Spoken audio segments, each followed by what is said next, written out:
Começa agora, Descobrindo a Revista Espírita. Os fatos, os fenômenos, as análises que auxiliaram Allan Kardec a consolidar os alicerces do Espiritismo. Descobrindo a Revista Espírita. Pesquisa e apresentação, Luiz Armando de Freitas Ferreira. Questionado sobre o número 7 e sua recorrência no ensino das tradições sagradas do cristianismo, o Espírito Emmanuel, através de Chico Xavier, disse na resposta à questão 142 do livro O Consolador: uma opinião isolada nos conduzirá a muitas análises nos domínios da chamada numerologia, fugindo ao escopo de nossas cogitações espirituais. Os números, como as vibrações, possuem a sua mística natural, mas em face de nossos imperativos de educação, temos de convir que todos os números, como todas as vibrações, serão sagrados para nós quando houvermos santificado o coração para Deus, sendo justo nesse particular copiarmos a antiga observação do Cristo sobre o sábado, esclarecendo que os números foram feitos para os homens, porém, os homens não foram criados para os números.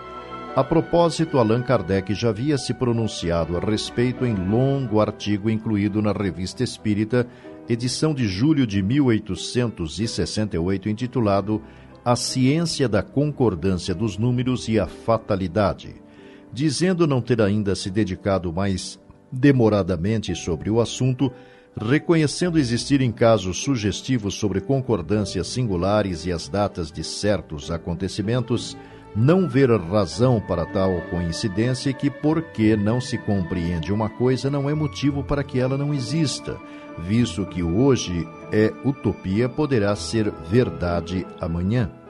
Considerando a proporcionalidade da lei das probabilidades em suas considerações finais, acrescenta: tendo o homem o livre-arbítrio, em nada entra a fatalidade em suas ações individuais.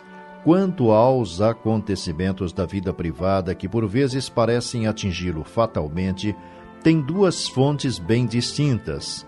Uns são consequência direta de sua conduta na existência presente. Muitas pessoas são infelizes, doentes, enfermas por sua falta. Muitos acidentes são resultado da imprevidência.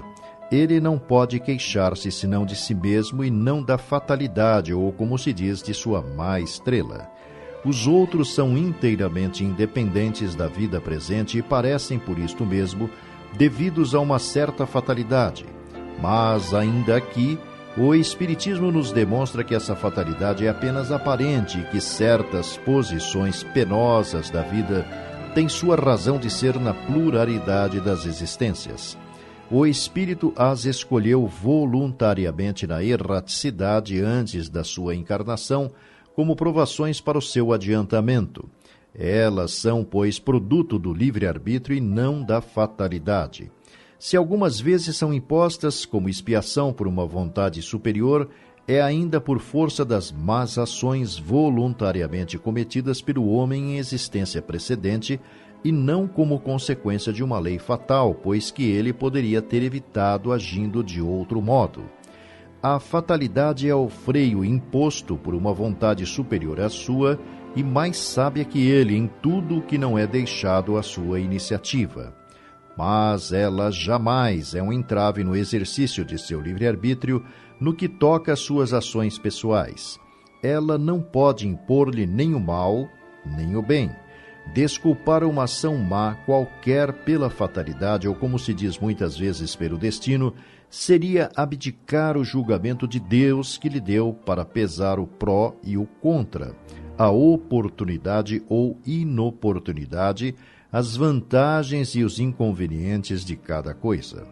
Se um acontecimento está no destino de um homem, realizar-se-á a despeito da sua vontade e será sempre para o seu bem, mas as circunstâncias da realização dependem do emprego que ele faça do seu livre-arbítrio, e muitas vezes ele pode voltar em seu prejuízo o que poderia ser um bem se agir com imprevidência e se deixar arrastar por suas paixões.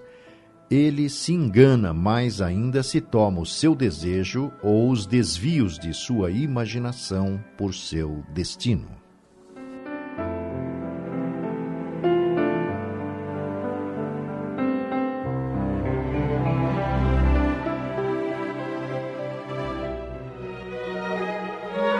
Você ouviu Descobrindo a Revista Espírita. Pesquisa e apresentação, Luiz Armando de Freitas Ferreira.